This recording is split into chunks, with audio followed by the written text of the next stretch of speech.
ouvir a voz do Salvador.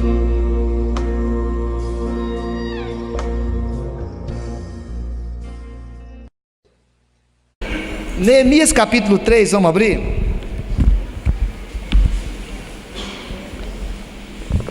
Nós estamos numa série, né? Então estamos numa continuação. A continuação cansa um pouquinho. Domingo que vem a gente não prega sobre esse tema, porque vai ser ceia, e aí eu volto para a doutrina um pouquinho, mas para descansar vocês também. Mas a gente está continuando Neemias capítulo 3. A ideia geral é que estamos falando sobre as reformas que Deus quer fazer na nossa vida, as reformas que Deus estabelece na vida do seu povo. E a base histórica foi quando Israel teve o exílio, voltou depois para reconstruir a cidade, e agora a cidade ainda estava na sua fase destruída, e Neemias sai lá da Babilônia para vir a Jerusalém, para reconstruir os muros de Jerusalém. Jerusalém não olhada como uma cidade apenas, mas olhada como povo de Deus. Jerusalém era o centro onde havia adoração ao nome de Deus. Jerusalém era cidade sagrada. Então não é apenas a gente olhar uma cidade, é olhar um projeto de Deus através de Israel. Então é dentro desse contexto que a gente vem estudando. Nós olhamos no capítulo 1, Neemias pedindo ao Senhor a oportunidade de ir lá para ajudar, porque a sua cidade estava destruída, o seu povo passava necessidade. Então Neemias sai de lá e vem para a reconstrução. Depois nós vimos que ele foi aproveitando as oportunidades que Deus estava lhe dando, e hoje eu queria que nós estivéssemos pensando sobre as posturas nossas, né, diante da ação de Deus em nossa história. O que é que faço? Quais são as posturas que eu posso assumir? Deus quer fazer alguma coisa especial na minha vida, na vida da minha família, na vida da minha igreja, na vida da minha cidade. Quais são algumas posturas que eu posso assumir diante da proposta de Deus? Deus queria fazer. A semana passada nós vimos que Neemias chegou na cidade, não falou nada para ninguém, deu uma volta lá na cidade, viu, chamou as pessoas e falou com elas, pediu o apoio delas. Algumas disseram que não iam apoiar, e eles disseram: mas Deus vai fazer. Eu preciso ter a noção clara do que é que eu quero fazer e do que é que Deus quer fazer. É preciso que a minha mente esteja muito tranquila de que uma proposta é uma proposta de Deus e não é uma proposta minha. Até brinquei aqui que os apaixonados, normalmente eles têm certeza que Deus quer que eles casem. Quando eles se casam e dá tudo errado, eles falam assim: acho que Deus não queria, né? Aí fica querendo depois falar sobre isso. Neemias capítulo 3 é um texto difícil de ser lido, e talvez eu nem vá ler todo, porque ele vai só repetir, mas ele diz assim: então se dispôs Eliasibe, o sumo sacerdote, com os sacerdotes seus irmãos, e reedificaram a porta das ovelhas, consagraram-na, assentaram-lhes as portas, e continuaram a reconstrução até a torre do Sem, a torre de Ramanel. Junto a ele edificaram os homens de Jericó. Também ao seu lado edificou Zacur, filho de Inri. Os filhos de Razenaá edificaram a porta do peixe, colocaram-lhe as vigas e lhe assentaram as portas com seus ferrolhos e trancas. Ao seu lado reparou Meremote, filho de Urias, filho de Cós. Junto deste reparou Mesulão, filho de Berequias, filho de Mesezabel, a cujo lado reparou Zadok, filho de Baaná. Ao lado destes repararam os tecoitas. Os seus nobres, porém, não se sujeitaram ao serviço do seu senhor.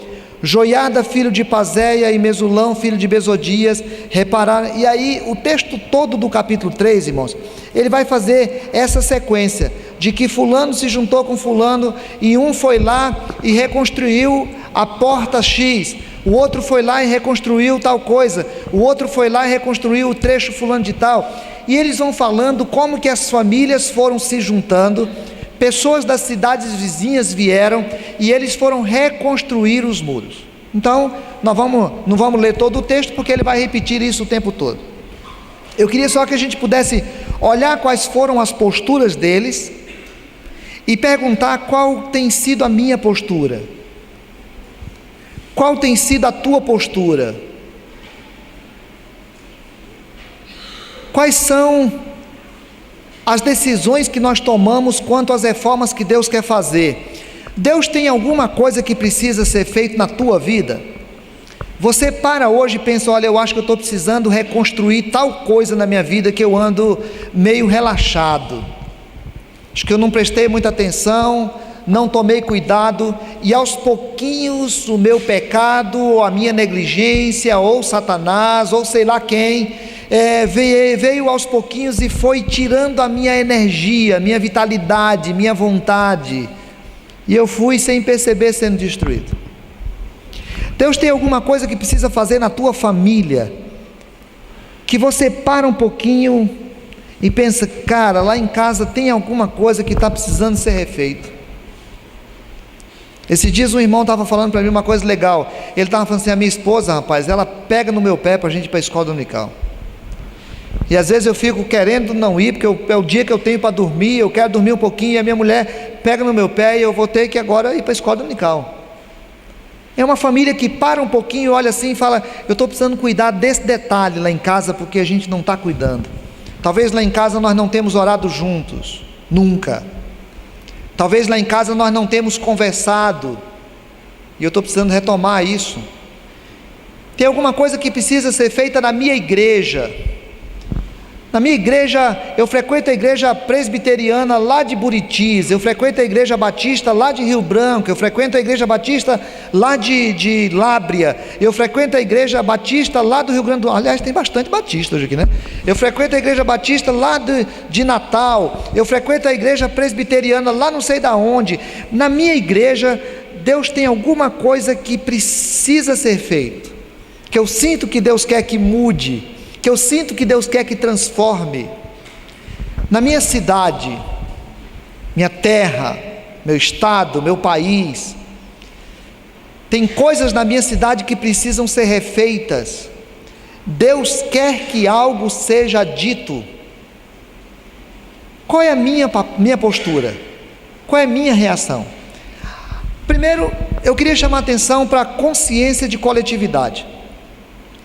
Eu assisti um filme, alguém tinha me indicado já esse filme, eu sei que muitos de vocês conhecem, alguém tinha me indicado, eu tinha assistido, começado a assistir, não terminei, ontem resolvi assisti-lo todo, chama O Grande Debate. Em alguns lugares ele saiu depois como O Grande Conflito, com Denzel Washington, né? Filme maravilhoso, filme que me chamou muita atenção, eu quero assisti-lo de novo, ele é muito bom. No filme, eles vão tratar, nos debates da universidade, eles começam a tratar dos assuntos relativos à sociedade, dos assuntos relativos ao todo, e no filme tem um pastor que tem um papel muito importante. Depois adiante, um daqueles moços que participavam do debate também se tornou pastor, e depois eles se tornaram pontos de referência na luta contra o racismo nos Estados Unidos. A história depois é uma história verídica, e foi muito gostoso ver aquilo, ouvir aquilo, e ficar pensando dentro desse contexto que estamos lendo aqui. E aí eu queria chamar a atenção, nossos irmãos, primeiro para a consciência de coletividade.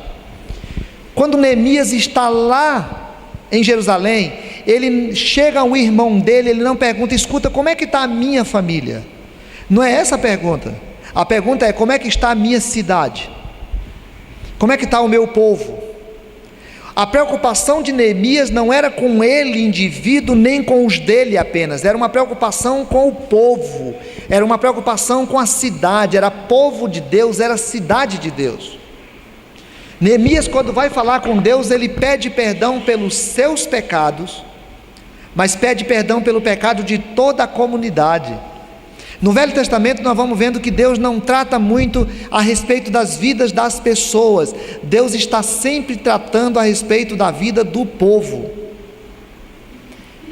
Nós vivemos num mundo onde o individualismo tomou conta, vivemos num mundo onde o que preocupa é aquilo que incomoda a mim, que mexe comigo. A Bíblia não trata as coisas dessa maneira. No Velho Testamento ela tratava de Israel, no Novo Testamento ela trata da igreja. O povo de Deus e o projeto do povo de Deus na face da terra. Não é com quem que o Pedro vai casar ou não vai casar daqui a uns anos.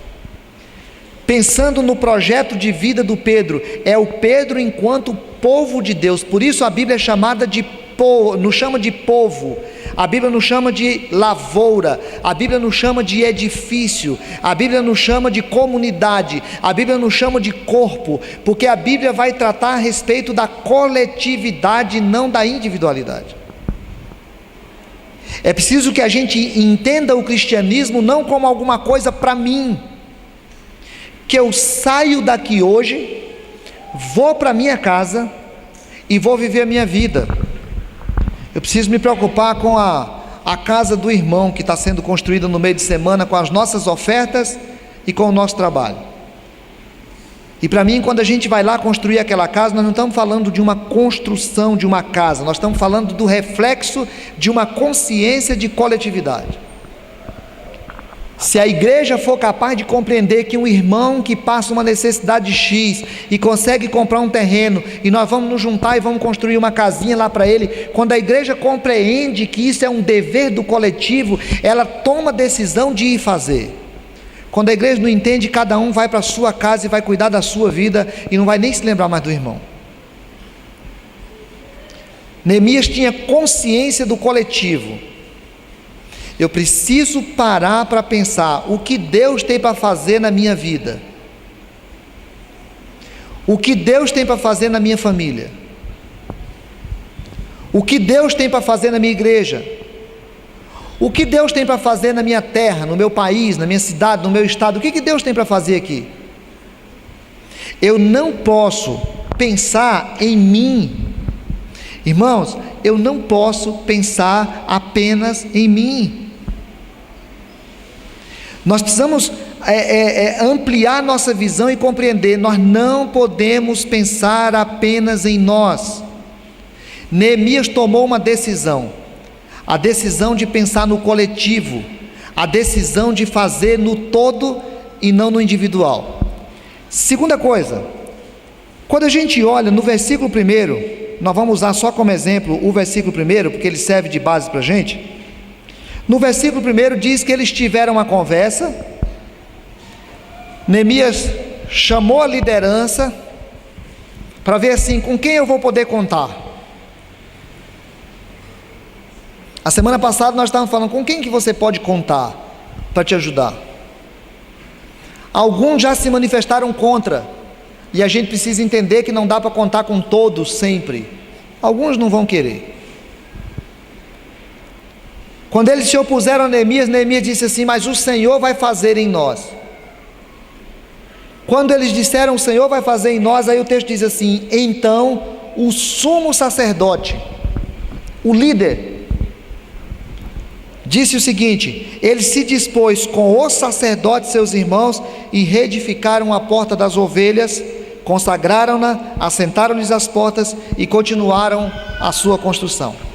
Olha, o sacerdote, ele era o sumo sacerdote, ele era o líder maior de toda a religião, de toda a espiritualidade. Na hora que Neemias chegou com a proposta de Deus, ele foi o primeiro a dizer assim, já que é para fazer, vamos fazer. Vamos fazer? Tem alguma coisa que precisa ser refeita? Tem. Eu vou ficar com a porta das ovelhas, ali era a entrada onde as ovelhas vinham para o sacrifício, e o sacerdote estava preocupado com a reconstrução da história espiritual de Israel. Como ele estava preocupado com a reconstrução da história espiritual de Israel, tem que cuidar do culto. Então ele diz, vamos começar? Eu vou começar. Eu quero, junto com meus irmãos, nós vamos reconstruir os muros daqui. E assim cada família foi cuidando, e foi cuidando daquilo que era relativo ao seu. Se você for ler o capítulo todo, depois você vai ler assim, que era próximo da sua casa, o fulano fez lá perto da casa dele. Olha, tem que reconstruir o muro, tem que reconstruir a cidade, a minha casa fica naquele lado, eu vou ficar responsável por isso aqui. Os muros davam o sinal de segurança e muitas daquelas portas eram espaço de comércio com as pessoas que vinham de fora. Então cada um foi procurando qual era a sua responsabilidade, e à medida que foram procurando qual era a sua responsabilidade, eles foram se dispondo a fazer. Primeiro, irmãos, eu preciso ter consciência de coletividade. Segundo, eu preciso ter disposição para fazer. Se eu não tiver disposição de fazer, não dá. Vamos fazer um retiro? Vamos. Ah, que legal, nós vamos fazer um retiro. Alguém tem que se dispor a fazer, porque se todos resolverem receber, não dá. Vamos plantar grama? Lá no projeto social? Vamos. Ah, que legal. Nós vamos, e aí fica aqui, gente, vamos lá, nós vamos encontrar 8 horas, vamos fazer não sei o que, 8 horas, e a gente chega aqui, e as pessoas começam a se juntar, e alguém liga, e nós vamos sair 8h30, porque alguém resolve fazer. Amanhã, alguns chegarão aqui para conhecer o Mariana, e a grama vai estar verdinha lá, porque alguém se dispôs a fazer. Mas para a gente chegar lá, quando nós chegamos lá, já tinha gente trabalhando lá, preparando algumas coisas, levou as enxadas, levou algumas coisas que precisavam ser levadas antes, porque nós, os outros, nós nem lembramos da enxada. Mas para chegar lá e ter a grama, alguém já tinha saído 6 horas da manhã, sei lá que hora daqui, ido lá na chácara, arrancado grama, colocar em cima de um carro e levar lá. Porque todas as vezes que alguma coisa precisa ser feita, eu preciso ter o senso da coletividade e preciso ter a disposição de fazer, porque na obra de Deus não dá para ficar sentado na arquibancada, dando uma opinião para saber o que é melhor. O melhor é aquilo que eu sei fazer. Se você for ler o capítulo todo, você vai ler as pessoas falando, e fulano foi lá e fez, e fulano foi lá e fez. O que é que você pode fazer para que a tua família fique melhor? Não adianta a gente ficar nessa historinha assim, ai, a minha família precisa fazer tal coisa. Esse é o primeiro passo. Neemias foi lá e foi olhando no muro, passou 3 dias reparando tudo que tinha que ser feito. Essa é a primeira parte. Se o Neemias fosse lá olhar do muro e ficasse por lá, nada tinha acontecido. Foi preciso que ele tomasse a decisão de fazer. E as coisas na tua família vão mudar, sabe quando? Quando você começar a mudar. Acabou aquele tempo da nossa ignorância, que a gente fica num canto falando assim, ah, meu marido é assim, assim, assim, por isso que lá em casa não vai. Ah, minha mulher é assim, assim, por isso que lá em casa não vai. Acabou. Lá em casa está muito ruim e vai melhorar quando eu resolver melhorar. Quando eu resolver fazer alguma coisa. A pergunta, portanto, é, na reforma lá de casa, o que é que eu preciso fazer? Vai começar contigo. Vai começar comigo. Ah, as coisas na igreja, mas tem muita coisa que não está funcionando aqui na igreja, porque você não está. Se tu estivesse fazendo alguma coisa, estaria funcionando. Porque é assim, irmãos, o coletivo precisa do coletivo. O coletivo não pode ficar assistindo, o coletivo precisa do coletivo. Hoje teve uma manifestação às 9 horas da manhã de um pai e de uma mãe que pediram por causa da morte da filha deles. A menina foi levada num carro, ninguém sabe por quem, foi estuprada e tomou, me parece que 22 facadas. Aquele não é um problema daquele pai, aquele é um problema nosso. Porque é nossa sociedade. Se nós não tivermos a visão da coletividade, nós vamos continuar com pais sozinhos, chorando em suas casas. Hoje teve a manifestação contra a eleição do presidente do Senado. Nós estávamos um grupo lá, Todo mundo sabe da história, não vou precisar ficar repetindo aqui da história dele, né? O Glauber, nosso irmão aqui, estava lá. O Glauber é policial militar. Ele falou que teve que trabalhar os 4 dias de carnaval. Ele falou: se estivesse aqui pelo menos o tanto de gente que vai num bloco de carnaval, seria diferente. E eu fiquei pensando, é verdade. Se pelo menos do tanto de gente de um bloco de carnaval fosse em todas as capitais, como foram hoje em muitas capitais e até em algumas embaixadas fora do Brasil para fazer o protesto, duvidava se ele ficava. Só que logo depois eu pensei, mas também se tivesse o tanto de gente que vai para as igrejas aqui, duvidava que ele ficasse. Duvidava que ele ficasse. Mas nós não temos às vezes o senso da coletividade. Nós sabemos o que precisa ser feito, mas não temos a disposição de fazer. Se acontecer com um dos nossos, Deus nos proteja. Deus nos proteja, porque se acontecer com um dos nossos, nós somos capazes de fazer qualquer tipo de manifestação. Mas é o filho do Paulo, eu não sei quem é o Paulo. Aliás, eu também não sabia, eu conheci essa semana. A cidade, o estado, o país, precisa que alguma coisa seja feita em nome de Deus. Através de quem? De mim. Sendo eleito para alguma coisa? Não, sendo pessoa. Através de você, que em nome de Deus vai ter a coragem de chegar, como nós lemos hoje de manhã aqui, o profeta Miqueias, vai ter a coragem de chegar e falar assim: eu venho em nome do Senhor dizer que isso precisa ser assim.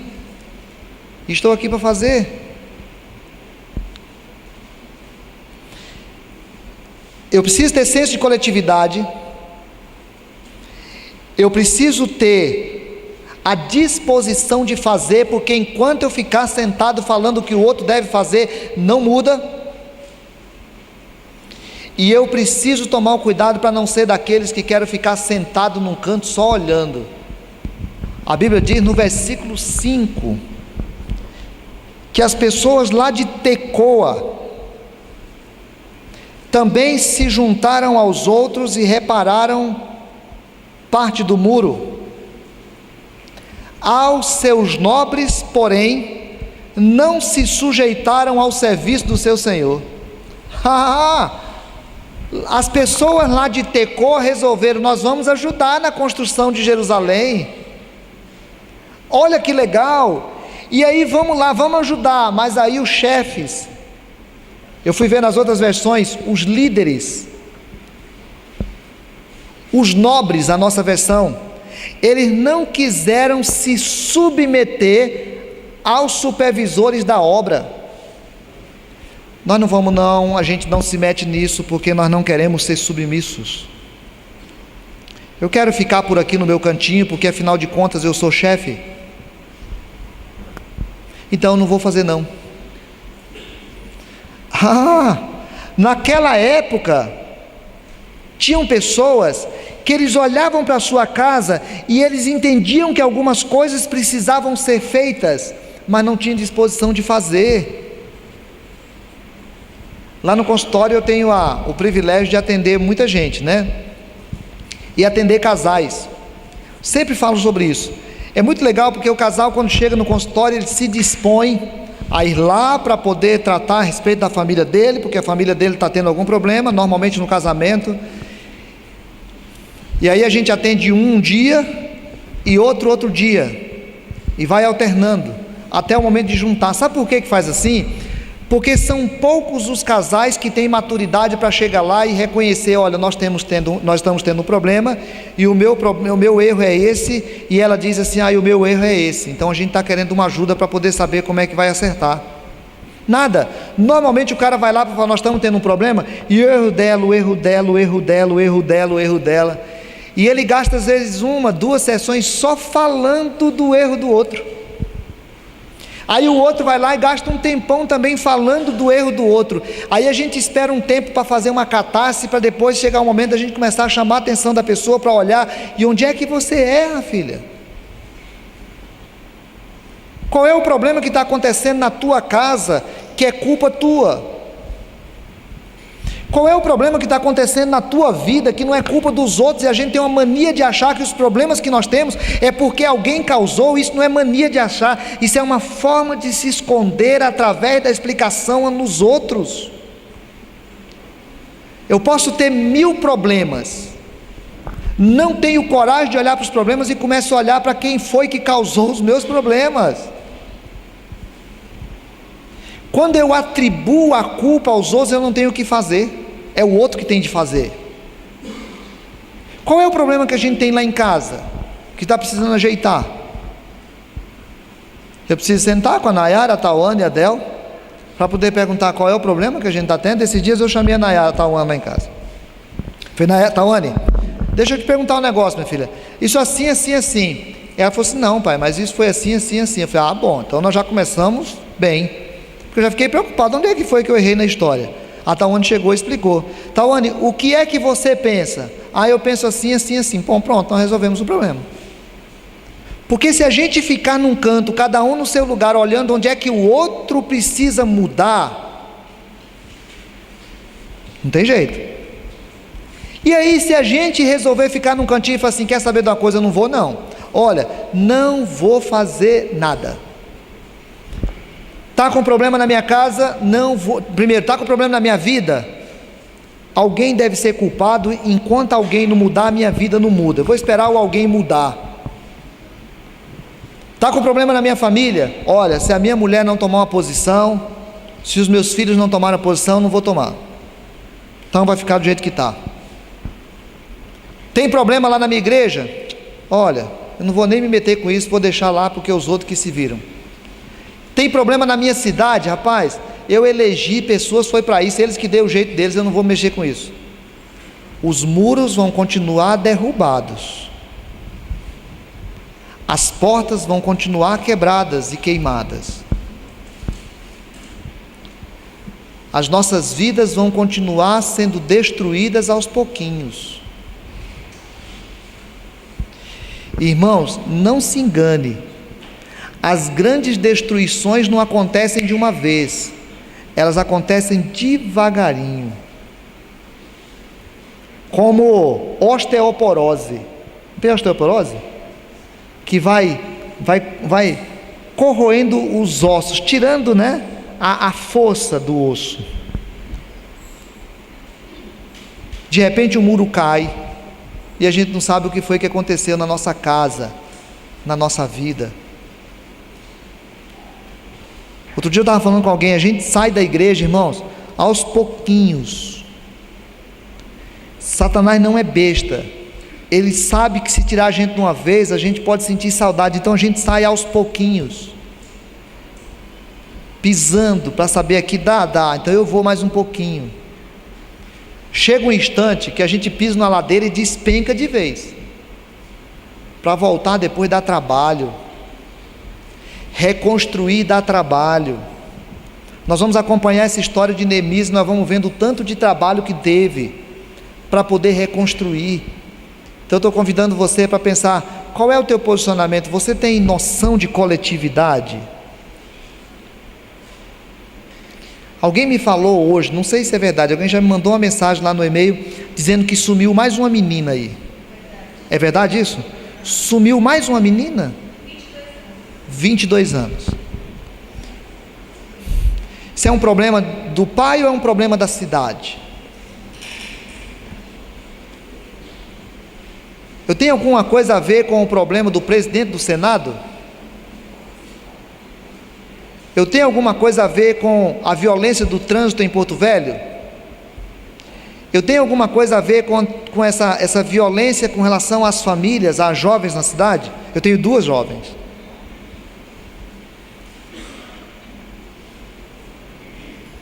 Eu tenho alguma coisa a ver com a igreja? Tem coisa que não está bem na igreja? Posso fazer alguma coisa? Na minha família pode melhorar alguma coisa? Na minha vida pessoal pode melhorar alguma coisa? Eu vou fazer ou vou assistir? Olha, vocês vão, eu não vou não. Eu sou nobre, não quero me submeter a ninguém. Os Estados Unidos se tornaram a maior nação do mundo.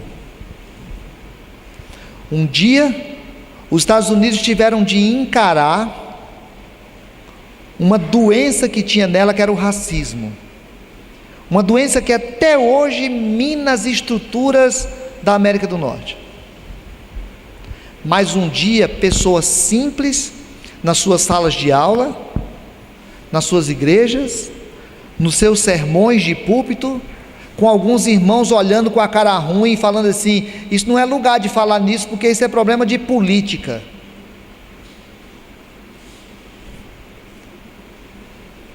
Pessoas que pregaram, pessoas que na sala de aula, pessoas que dentro das igrejas, pessoas que nos seus lugares foram assumindo uma postura de, em nome de Deus, dizer: isso precisa ser transformado.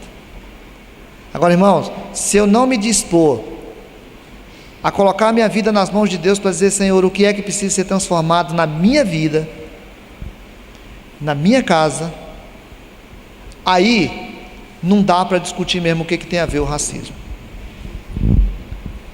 Se você precisasse fazer uma oração hoje, se Deus estivesse te perguntando o que é que você sente que precisa ser reformado na tua vida,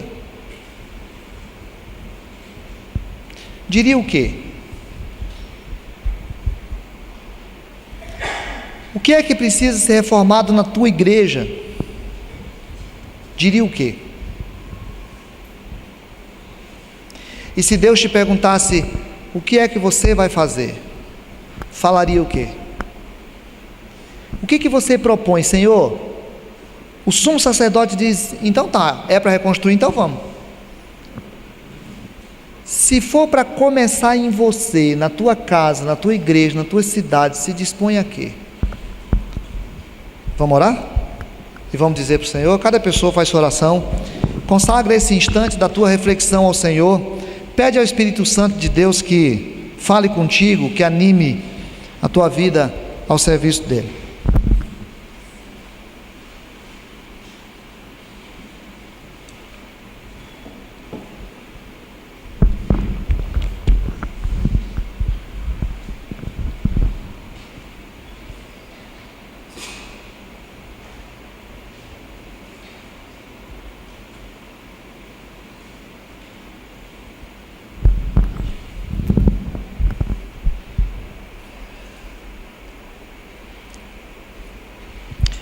Pai eterno, a tua palavra disse que o Espírito Santo do Senhor ficaria conosco após a volta de Jesus, para nos orientar,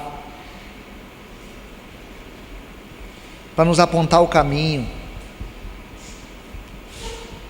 que através da palavra o teu Espírito nos ministraria para chamar de volta quando a gente tivesse errado, para reorganizar a nossa caminhada. Talvez, Pai, alguns de nós, ou muitos de nós hoje à noite paramos aqui e na hora de pensar o que precisa ser feito na nossa vida, família, igreja ou cidade, país, nós nos lembramos de algumas coisas. Quando somos instados a pensar o que precisamos fazer, é tão difícil, Pai, o Senhor sabe, nós não podemos esconder de Ti nessa noite. É tão difícil fazer às vezes, porque nós não temos coragem, porque nós não temos vontade, às vezes porque não nos sentimos em condição. Quando olhamos uma história dessa de mais uma família que pede a sua filha, dói o coração.